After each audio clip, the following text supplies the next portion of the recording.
Okay, we recording? I'm a star. Roll. Here is the technique that I use for cleaning out fret slots with regards to the end mills that I have been preaching about so much. This is one of the end mills right here. This is a 22 thousandths end mill, has a cutting depth of about 80 thousandths, something like that, overall cut length. This is how I put it into the Dremel. There's the StewMac base. It's nice and tight. I just put it in, and I barely finger tight the chuck right here, and then so this particular neck I'm going to clean the slots out of.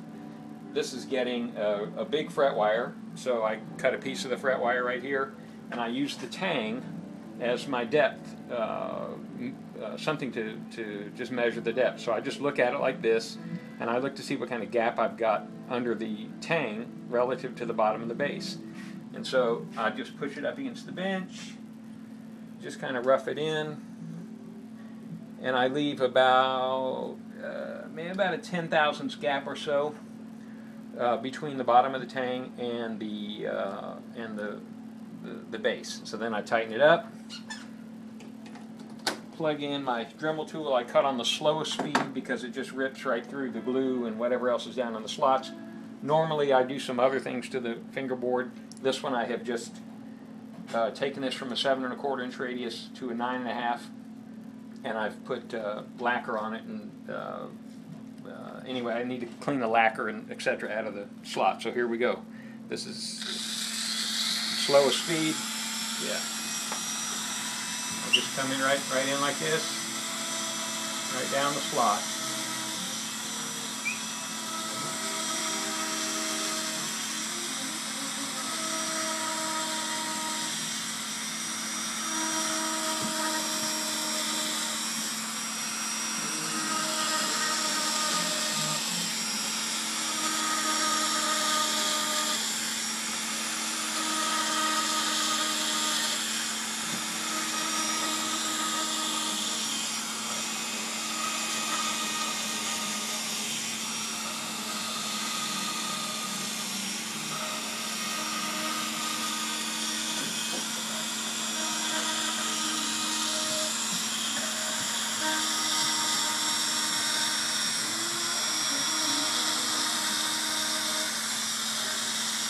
I'm just doing one pass through each slot.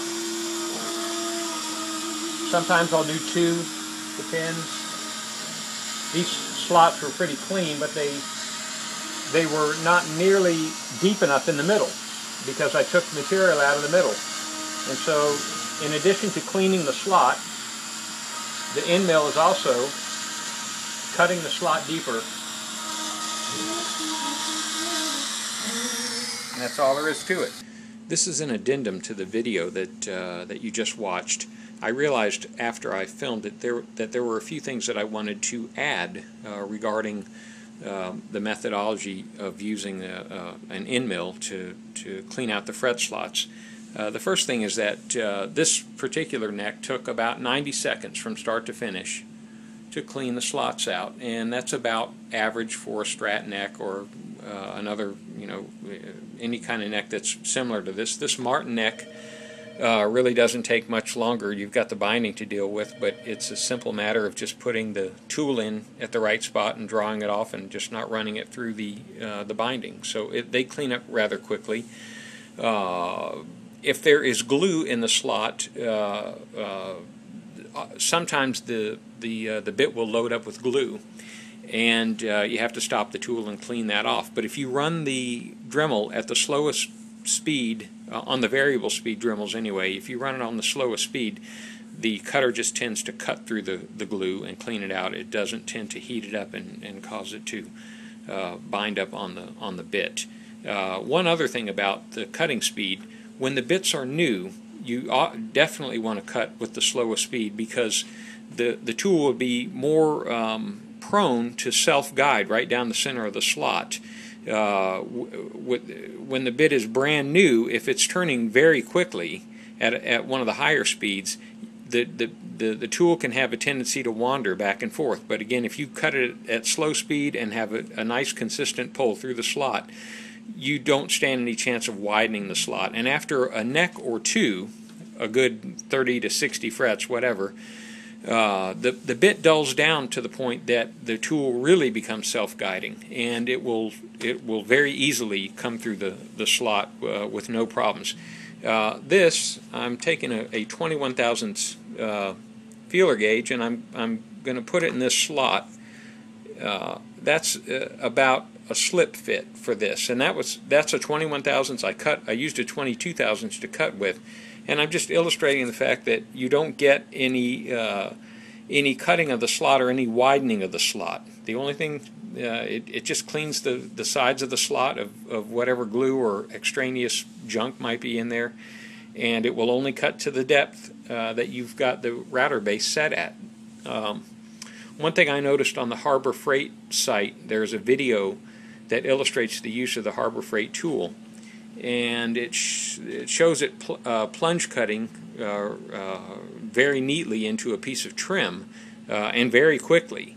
I realize that trim is made of pine or some such soft wood. In guitar necks we're dealing with harder woods, but it gives me pause, because the only real way of regulating the depth of that tool would be by my holding it at the exact spot in terms of the depth that I would want to cut, and I just don't think I have the arm and the hand strength nor the accuracy with which to do that.